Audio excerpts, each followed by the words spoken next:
तो yes students, आपने बिल्कुल सही वीडियो पर क्लिक किया है।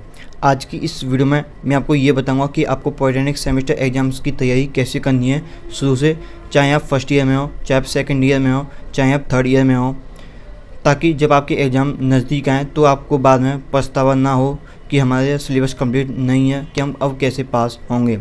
इसलिए आज की इस वीडियो में मैं आपको बिल्कुल A to Z जानकारी देने वाला हूँ, किससे आप तैयारी कर पाएंगे, कैसे आप बढ़िया तैयारी कर पाएंगे एंड कैसे आप पास भी हो पाएंगे। ठीक है, तो चलिए फटाफट से वीडियो को आगे स्टार्ट कर लेते हैं। मेरा नाम है आदन और आप देख रहे हैं ई स्टडी यूट्यूब चैनल। तो स्टूडेंट्स, सबसे पहले हमको ये नहीं करना है कि हम PYQ सॉल्व कर रहे हैं, वन शॉट महामैराथन देख रहे हैं या बुक को रट रहे हैं या फिर ट्यूशन वाले मास्टर जी ने जो सिलेबस कंप्लीट करा दिया बस उसी के भरोसे हैं कि हाँ इतना हो गया है, इतने से पास हो जाएंगे। सबसे पहले हमको अपना सिलेबस पता होना चाहिए कि हमारे सिलेबस में क्या चीज़ है। अब जैसे यहाँ पर मैं आपको फर्स्ट ईयर सिलेबस ओपन करके दिखा देता हूँ, ठीक है, ऐसे ही आप अपना देखना।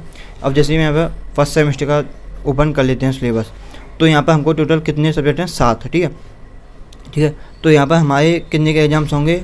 मैथमेटिक्स फर्स्ट का एग्जाम होने वाला है, फिजिक्स फर्स्ट का एग्जाम होने वाला है, केमिस्ट्री का एग्जाम होने वाला है, कम्युनिकेशन स्किल का एग्जाम होने वाला है और इंजीनियरिंग ग्राफिक्स का एग्जाम होने वाला है।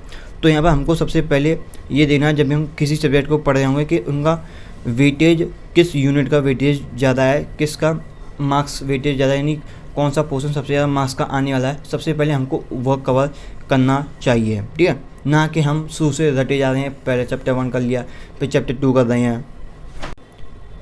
तो ये चीज़ नहीं करनी है, ठीक है, कि PYQ सॉल्व कर रहे हैं, सिर्फ वन शॉट महामैराथन दे लिया उसी से पास हो गए, ये चीज़ नहीं करनी है। हमको पॉलिटेक्निक में अच्छे नंबर से पास होना है, सिर्फ पास भी नहीं होना है, हमको अच्छे नंबर से पास होना है। ठीक है, यहाँ पर हमको जो तैयारी करनी है वो डिसेंडिंग ऑर्डर को ध्यान में रख के करनी है, ना कि असेंडिंग ऑर्डर को। ठीक है, अब मैं बताता हूँ कैसे। जैसे यहाँ पर मैं एप्लाइड मैथमेटिक्स फर्स्ट का सिलेबस खोल लेते हैं। ठीक है, ये जो तरीका वो first year, second year, third year के होने वाला है, तो आप अपने हिसाब से देखना। जैसे मैं बताऊँ, बस आप एक बार पूरी वीडियो को देखना कि मैं कैसे समझाऊँ आपको। ठीक है, अब जैसे यहाँ पर मैंने फर्स्ट ईयर का सिलेबस खोला है मैथमेटिक्स फर्स्ट का, यहाँ पर देख सकते हो unit first, unit second, unit third, unit fourth, unit 5। ठीक है, यूनिट 5 है।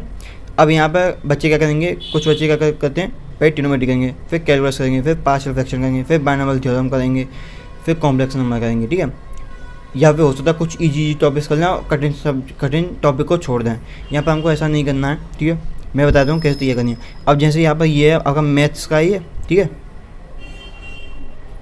यहाँ पर क्या है कि सबसे पहले हमको ये पता होना चाहिए किस यूनिट से ज़्यादा मार्क्स का पूछा जाता है। ठीक है, तो आप यहाँ पर देख सकते हो सबसे जो यूनिट में मोस्ट इम्पोर्टेंट, एक तो 50 यूनिट है आपकी और एक आपकी जो है वो सेकंड यूनिट है। ठीक है, तो सबसे पहले हमको ये यूनिट हमको सबसे पहले कवर करना है, फिर उसके बाद हमको first and third unit cover करना है एंड लास्ट में हमको फोर्थ यूनिट पर ध्यान देना है। ये नहीं कि हम सबसे पहले फोर्थ यूनिट पर ही ध्यान पूरा दे लेते हैं एंड पता चला उसमें से भी 1 मार्क्स या फिर 2 मार्क्स या फिर 1 क्वेश्चन नहीं आया, बाकी सब में से हमने देखा तो उसमें ज़्यादा मार्क्स आ गया। तो इस हिसाब से आपको सबसे पहले सिलेबस को देखना पड़ेगा कि किस सब्जेक्ट में से, किस यूनिट या किस टॉपिक या फिर किस चैप्टर में से ज़्यादा वेटेज होता है मार्क्स का। तो ये चीज़ हमको सबसे पहले पता होनी चाहिए। ठीक है, सेम एप्लाइड फिजिक्स फर्स्ट में भी यही देना। ठीक, और केमिस्ट्री की बात करें तो केमिस्ट्री में चेक कर लेते हैं। केमिस्ट्री में सभी का सेम वेटेज है। कम्युनिकेशन स्किल्स की बात करें तो कम्युनिकेशन स्किल्स में ज़्यादातर लोग कहते हैं कि ग्रामर का पोर्शन ज़्यादा आता है और बाकी का कम आता है। तो मैं बता दूं, ग्रामर आपकी नहीं भी है तो भी आप अच्छे नंबर से पास हो जाएंगे। इसमें ज़्यादातर कम्युनिकेशन के बारे में आता है और जो आप 10th में लेटर राइटिंग एप्लीकेशन है ना, ये सब सीख के आए हो ना, इसमें से भी ज़्यादा आता है। तो अगर आपकी ग्रामर भी इतनी अच्छी नहीं है तो आप उनसे भी पास हो जाओगे। ठीक है, अब आपने जैसे समझ लिया होगा कि मैं क्या कहना चाह रहा हूँ, कि यहाँ पे आप सबसे पहले ये देखेंगे कि किसका वेटेज ज़्यादा है। जैसे ठीक है, तो यहाँ पे आप देख सकते हैं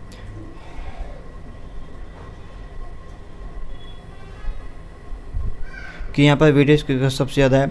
एक तो आपका यूनिट 4 का सबसे ज़्यादा वेटेज है 30 मार्क्स का। ठीक है, फिर उसके बाद यूनिट 5th, यूनिट 1st और यूनिट 3rd सबसे कम वेटेज जो है वो सेकंड यूनिट का है, तो उस पर आप सबसे कम ध्यान देंगे। तो सबसे पहले आपको अपना सिलेबस पता होना चाहिए कि कौन से सब्जेक्ट में से, किस टॉपिक में से, किस चैप्टर में से, किस यूनिट में से ज़्यादा वेटेज आता है, सबसे पहले उसको कवर करना है आपको, ठीक है। अब यहाँ पर हमने अपने सिलेबस को देख लिया पहले कि सिलेबस में क्या चीज़ इंपॉर्टेंट है, कौन सा वेटेज सबसे ज़्यादा आ रहा है, ठीक है। फिर उसके बाद आपने इस हिसाब से पढ़ लिया। फिर उसके बाद आपको अपनी वन शॉट या महामैराथन सीरीज़ देखनी है, जिसको भी आप फॉलो करते हो। सबसे पहले उसी टॉपिक पर जाना, उसी यूनिट पर जाना। इससे आपको एक वो मिल जाएगा एडवांटेज कि हाँ इतना मेरा मार्क्स पक्का हो गया, इतना मेरा आराम से हो जाएगा कि यहाँ से इतना मेरा हो चुका है, तो मैं इतना कंफर्म हो गया, मैं इससे पास तो हो ही जाऊँगा, ठीक है। यहाँ तक ये कंफर्म हो गया आपका। उसके आपने वन शॉट महामैराथन देख लिया। अब उसके बाद आपको प्रीवियस ईयर क्वेश्चन भी देख लेने हैं कि कौन से प्रीवियस ईयर क्वेश्चन ज़्यादा रिपीटेड हो रहे हैं, ठीक है, वो चेक करना है आपको, वो कर लिए। फिर एक काम लास्ट में अगर कस हो तो बहुत ही बढ़िया है, 2-3 पेपर्स अपने आप से, जितने टाइम का पेपर होता है, जो 2.5 घंटे का समय आपका पेपर का या 3 घंटे का समय, तो अपना पूरा टाइम देना कि आप उस टाइम में अपना पेपर सॉल्व कर पा रहे हो या फिर नहीं। उससे आपको ये पता चल जाएगा कि आपकी गलती कहाँ हो रही है, ठीक है।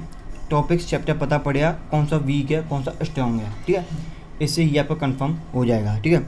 बिना चीटिंग किए करना, ये नहीं कि एक सवाल नहीं आता तो उसमें देख के कर लिया, ठीक है, कि मैं भूल गया था, तो वहाँ पे भी कोई कॉपी नहीं मिलेगी, तो आप यहाँ पे भी बिना चीटिंग करके करना, ठीक है। चीटिंग करके मत करना, ठीक है।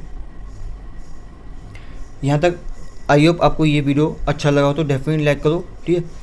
अब इसके बाद क्या करना है आपको, अब यही स्ट्रेटेजी जो है वो आपको हर एक सब्जेक्ट में फॉलो करनी है, ठीक है। चाहे आपका मैथ हो, चाहे इंजीनियरिंग ग्राफिक्स हो, चाहे आपका सेकंड ईयर हो, चाहे आपका थर्ड ईयर हो, यही आपको हर एक सब्जेक्ट में यही चीज़ फॉलो करनी है। इससे आपको अपने सब्जेक्ट में डर नहीं लगेगा कि वहाँ क्या पेपर कठिन आ सकता है, क्या इस पेपर में पास होऊंगा या फिर नहीं होऊंगा, ठीक है।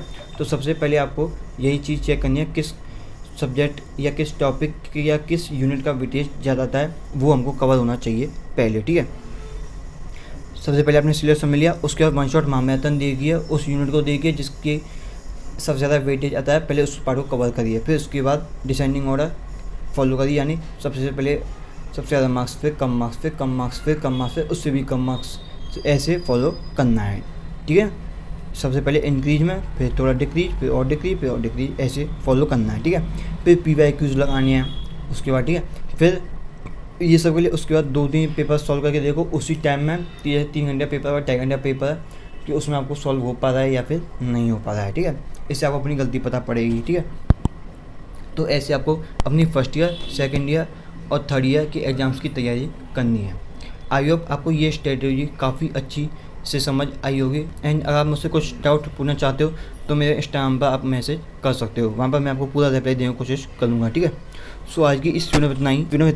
अगर वीडियो अच्छा लगा हो तो डेफिनेटली लाइक करना, शेयर करना, एंड अगर चैनल बनने सब्सक्राइब नहीं किया अभी तक तो सब्सक्राइब भी कर लेना।